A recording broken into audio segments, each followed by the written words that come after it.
नमस्कार दोस्तों, यदि आप मेरे चैनल पर नए हैं तो लाइक करें और सब्सक्राइब करें। सोमावती अमावस्या की बहुत बहुत शुभकामनाएं। सोमावती अमावस्या का हिंदू धर्म में विशेष महत्व माना जाता है। सोमवार के दिन पड़ने वाली अमावस्या को ही सोमावती अमावस्या कहते हैं। आज का दिन भगवान शिव को समर्पित होता है। माना जाता है जो व्यक्ति इस दिन व्रत रखता है उसके जीवन में कोई समस्या नहीं आती है और सुख समृद्धि में वृद्धि होती है। जो व्यक्ति इस दिन व्रत रखता है उसके जीवन में कोई समस्या नहीं आती है। इस दिन पितरों का पूजन करने का भी विधान है। सोमावती अमावस्या का संयोग साल में 2-3 बार ही बनता है। सोमावती अमावस्या पर पितरों का पूजन करने से उनका आशीर्वाद मिलता है और उनकी आत्मा को शांति मिलती है। मान्यताओं के अनुसार आज के दिन गंगा में डुबकी लगाने और दान करने से भी कई गुना फल की प्राप्ति होती है। सोमावती अमावस्या का व्रत कथा के अनुसार एक ब्राह्मण गरीब परिवार था। इसमें पति पत्नी अथवा एक पुत्री भी रहती थी। आयु के अनुसार पुत्री धीरे धीरे बड़ी होने लगी। बढ़ती उम्र के साथ उसमें स्त्रियों के गुणों का भी विकास होने लगा। वह बहुत ही सुंदर, सुशील और सर्वगुण संपन्न थी, लेकिन गरीब होने के कारण उसका विवाह नहीं हो पा रहा था। एक दिन उस ब्राह्मण के घर पर एक साधु महाराज पधारे। कन्या की सेवा से साधु महाराज का मन बहुत प्रसन्न हुआ। उन्होंने कन्या को लंबी आयु, सुख समृद्धि का वरदान दिया। इस कन्या की हथेली में उसने उसका हाथ देखा और बोला कि इस कन्या के हाथ की हथेली में तो विवाह का योग्य ही नहीं है। इस बात से चिंतित होकर ब्राह्मण परिवार ने साधु से उपाय पूछा कि कन्या ऐसा क्या करे कि उसके हाथ में विवाह का योग बन जाए।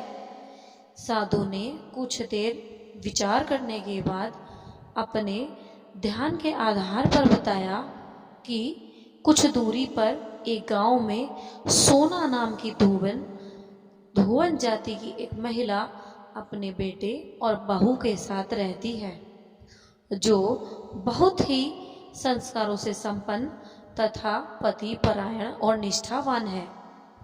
यदि ये कन्या उसकी सेवा करे और इसके विवाह में इस महिला ने अपनी मांग का सिंदूर अगर लगा दे तो इसके बाद इस कन्या का विवाह हो जाएगा और इसका विधवा का योग भी मिट सकता है। साधु ने ये भी कहा कि वह महिला कहीं आती जाती भी नहीं है।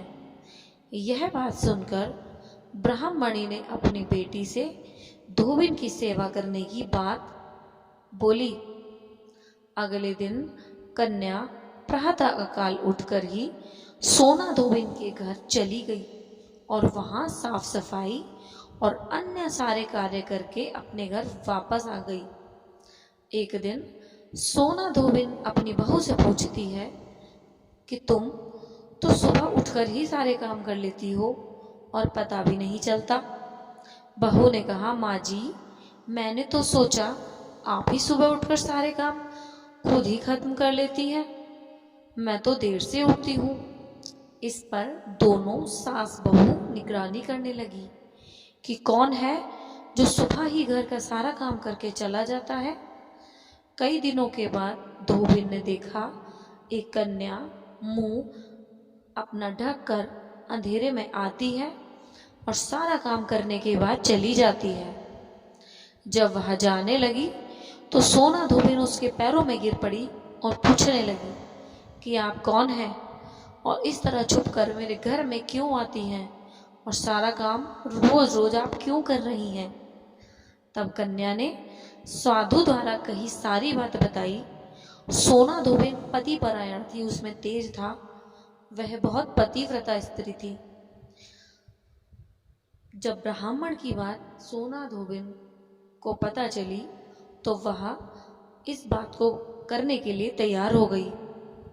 सोना धोबिन के पति थोड़े अस्वस्थ रहते थे। उसने अपनी बहू से अपने लौट कर आने तक घर पर ही रहने को कहा और वो उसके घर गई। जैसे ही ब्राह्मण की कन्या का सिर में सोना धोबिन ने अपनी मां का सिंदूर लगाया तो उसका पति मर गया। उसे इस बात का पता चल गया। वह घर से निर्जल ही चली थी, ये सोचकर कि रास्ते में कहीं पीपल का पेड़ मिलेगा तो वह उसे भावरी देकर परिक्रमा करने के बाद ही जल ग्रहण करेगी। उस दिन सोमावती अमावस्या थी।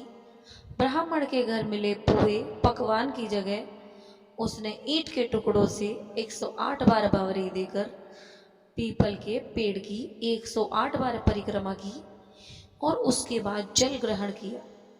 ऐसा करते ही उसके पति के प्राण वापस आ गए और वह जीवित हो गया। इसीलिए माना जाता है कि इस दिन व्रत करने से और सभी समस्याओं की पूर्ति होती है और घर में सुख शांति बनी रहती है। अतः इसीलिए इस व्रत को करने का विधान है। और आज यह सावन के दिन पड़ रही है तो इसका अधिक फल की प्राप्ति होगी। धन्यवाद।